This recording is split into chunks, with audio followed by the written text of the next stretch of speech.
Hello friends, welcome back to our channel. ഇന്ന് ഞാൻ വന്നിട്ടുള്ളത് ഡിസൈനിങ് വീഡിയോസ് ഒന്നും ആയിട്ടല്ല കേട്ടോ, നല്ലൊരു ഹെൽത്തി ഡ്രിങ്കിൻ്റെ വീഡിയോ ആയിട്ടാണ്. അപ്പോൾ ഈ ഒരു റെസിപ്പി ഞാൻ ട്രൈ ചെയ്ത് നോക്കിയിട്ടുണ്ടായിരുന്നു. അപ്പോൾ നല്ല ടേസ്റ്റ് ഉണ്ടായിരുന്നു. ഇതിൻ്റെ കളർ പോലെ തന്നെ നല്ല ടേസ്റ്റുള്ള ഒരു ഡ്രിങ്കാണിത്. തുളസിക്കതിർ കൊണ്ടാണ് ഞാനിത് ഉണ്ടാക്കിയിട്ടുള്ളത്. എല്ലാവർക്കും അറിയാമല്ലോ, തുളസിയൊക്കെ നല്ല ഹെൽത്തി ആയിട്ടുള്ളതും നല്ല മെഡിസിനായിട്ടൊക്കെ നമ്മൾ ഉപയോഗിക്കുന്നൊരു സംഭവമാണ്. അതുപോലെ തന്നെയാണ് തുളസിക്കതിരും. ഈ ഒരു ഡ്രിങ്ക് നമുക്ക് തൊണ്ടവേദന, കഫക്കെട്ട് അങ്ങനെയുള്ള സംഭവങ്ങൾക്കൊക്കെ ഉപയോഗിക്കാനും പറ്റും. പിന്നെ നല്ല ടേസ്റ്റാണ്. അപ്പോൾ നമുക്കിത് എങ്ങനെയാണ് ഉണ്ടാക്കിയെടുക്കുന്നതെന്ന് നോക്കാം.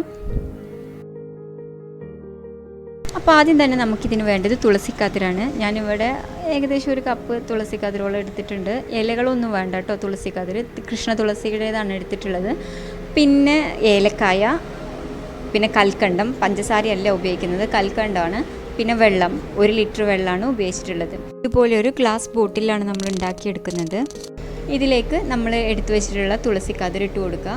പിന്നീട് ഏലക്കായ ജസ്റ്റ് അതൊന്ന് പൊളിച്ചിട്ട് ഇട്ട് കൊടുക്കണം.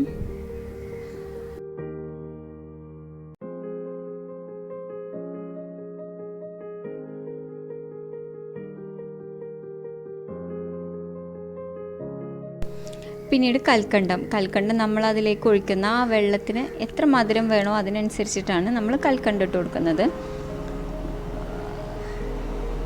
ഞാൻ ഈ ഒരു ചെറിയ കപ്പിന് 1 കപ്പ് കൽക്കണ്ടമാണ് ഇതിലേക്ക് ഇട്ട് കൊടുത്തിട്ടുള്ളത്.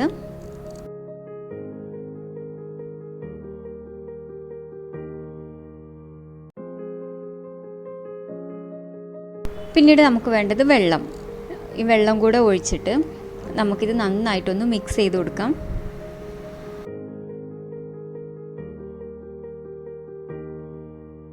ഇപ്പോൾ ഇത് ഞാൻ നന്നായിട്ട് മിക്സ് ചെയ്ത് കൊടുത്തതാണ്.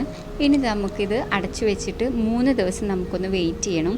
3 ദിവസം കഴിയുമ്പോഴാണ് ഈ ഒരു കൃഷ്ണ തുളസിയുടെ ആ തുളസിക്കതിറിൻ്റെ സത്തെല്ലാം നമുക്ക് ഈ ഒരു വെള്ളത്തിലേക്ക് ഇറങ്ങി വരുന്നത്. ഇപ്പോൾ കണ്ടല്ലോ, ഇതാണ് 3 ദിവസം കഴിഞ്ഞിട്ട് നമ്മൾ എടുക്കുമ്പോൾ ഇതുപോലെയാണ് ഉണ്ടാവുന്നത്. ഇപ്പോൾ ഇതിൽ ആ തുളസിക്കതിറിൻ്റെ എല്ലാ കളറും നമ്മളുടെ ആ ഒരു വെള്ളത്തിലേക്ക് ഇറങ്ങി വന്നിട്ടുണ്ട്. ഇത് 3 ദിവസമെങ്കിലും ഇതുപോലെ വെക്കണം കേട്ടോ.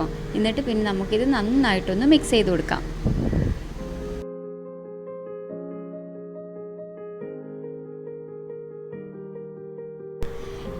നന്നായിട്ട് മിക്സ് ചെയ്ത് കൊടുത്തതിന് ശേഷം ഇതുപോലെ ഒരു അരിപ്പയിലൂടെ നമുക്കിതൊന്ന് അരിച്ചിട്ടെടുക്കാം.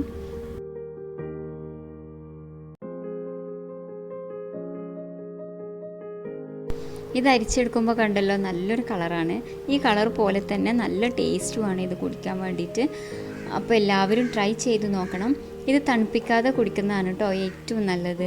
തൊണ്ടവേദനയ്ക്കും കഫക്കെട്ടിനൊക്കെ ഇത് തണുപ്പിക്കാതെ കുടിക്കുന്നതാണ് നല്ലത്. 3 ദിവസം സമയം വേണം ഇത് ഉണ്ടാക്കിയെടുക്കണം എന്നുണ്ടെങ്കിലും നമുക്ക് ബുദ്ധിമുട്ടൊന്നുമില്ല ഇത് ഉണ്ടാക്കിയെടുക്കാൻ. അധികം പണികളൊന്നുമില്ല. അപ്പോൾ എല്ലാവരും ഒന്ന് ട്രൈ ചെയ്ത് നോക്കണം. ഇനി ഇത് നാരങ്ങ ഒഴിച്ചിട്ട് വേണമെങ്കിലും നമുക്കിത് കുടിക്കാം. അപ്പോൾ എല്ലാവർക്കും ഇന്നത്തെ ഈ ഒരു വീഡിയോ ഇഷ്ടമായിട്ടുണ്ടെന്ന് വിചാരിക്കുന്നു. ഇഷ്ടമായിട്ടുണ്ടെങ്കിൽ ലൈക്ക് ചെയ്യാനും ഷെയർ ചെയ്യാനും മറക്കരുത്. നിങ്ങളുടെയൊക്കെ അഭിപ്രായങ്ങൾ കമൻസിലൂടെ എന്നെ അറിയിക്കാൻ വേണം. ആരെങ്കിലും ചാനൽ സബ്സ്ക്രൈബ് ചെയ്യാതെ കാണുന്നവരുണ്ടെങ്കിൽ ദയവായിട്ട് ചാനലൊന്ന് സബ്സ്ക്രൈബ് ചെയ്യണം. അപ്പോൾ നമുക്ക് അടുത്തൊരു വീഡിയോയിലൂടെ കാണാം. താങ്ക്